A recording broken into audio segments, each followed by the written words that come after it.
the House Democratic leadership elections, an expected vote to blocking a looming rail strike, and another attempt to avoid a government shutdown. Let's bring in NBC News Capitol Hill correspondent Ryan Nobles. Ryan, a busy day. Looking forward to a busy week here.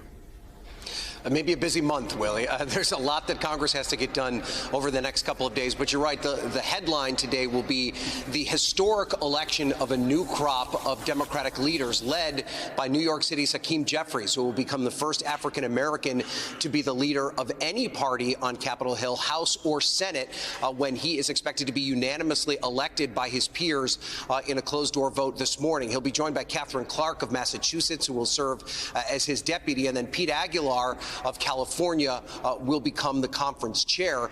Still hanging around, though, will be Jim Clyburn, who is going to serve in a role in leadership.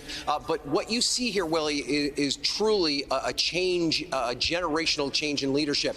This new crop, these three new leaders, are 30 years younger than the group that they're going to replace, and House Speaker Nancy Pelosi, Steny Hoyer, and James Clyburn in those top three spots. So this shows the Democratic Party evolving as they get to this next step. And, of course, it will be a big job of Hakeem Jeffries to keep all these Democrats in line, given the fact that there will be such tight margins in the House of Representatives in the coming year, even though Democrats will be in the minority.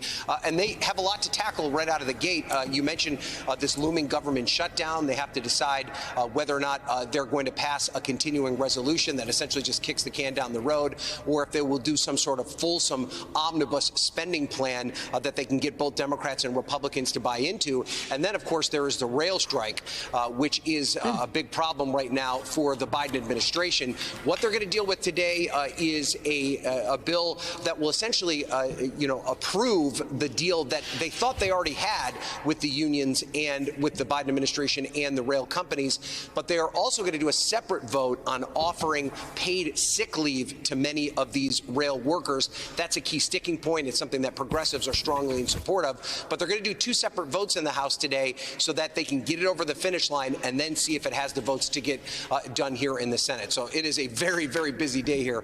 Just an example of what we expect is going to take place over the next couple of weeks.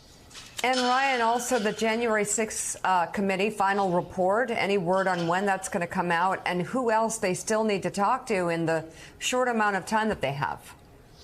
Yeah, it's crazy how busy they still are, Mika. In fact, we reported among the first to report that Robin Vos, who is the Assembly Speaker in Wisconsin, is scheduled to meet with the committee today. He, of course, was the leader in Wisconsin that got a phone call from Donald Trump 20 months after the election was certified, where Trump was demanding that he retroactively attempt to overturn the election results. And Vos turned him down, told him he couldn't do that. You know, while Vos did have that profile and courage, he also spent somewhere in the range of $700,000 in taxpayer money to investigate the election in Wisconsin, and it turned up no examples of fraud. But to answer your question about when they're going to wrap this up, well, according to statute, they have to be done by December 31st. But Benny Thompson told reporters last night that they're getting closer, that they're almost ready to put their pens down on this final report, which he said will be 8 chapters in length. So it's going to have a ton of information. And keep in mind, Mika and Joe, they've been telling us from the very beginning that, yes, they're going to issue a report that kind of outlines everything, points to all the key things that they discovered, but they're also going to release all the information that they've compiled, every deposition, every piece of information that they've collected. So this is going to be just a trove of information, much of which we still don't know about, that this committee will ultimately release.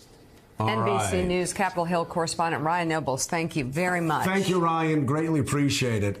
So, Mika, I want to go back really quickly about Joe Biden and something that you've always said about how he gets politics. This guy from Delaware that's been underestimated his entire life, he gets politics. He was mocked, ridiculed, and just bluntly loathed by a progressive White House when he was too progressive for their tastes on marriage equality. You look back 2020, that presidential field for the Democratic nomination, he was mocked and ridiculed. He was too old. He was too senile. He was too moderate. There were all of these progressives that were they just looked down on him. They just flat out looked down on this guy. He won. He beat them all. Yeah. History has proven him to be right. It was the Obama White House that was wrong. I'm sure they're all embarrassed about how badly they treated Joe Biden 10 years ago for him being right on a civil rights issue. And all the things that were written about Joe Biden in the 2020 campaign, that he couldn't win, he wasn't up to it, he's too old. He beat everybody. Well, and then he beat Donald Trump. And then you look at what happened in 2022. Everybody's talking about red wave, red wave, except we weren't talking about a red wave. And he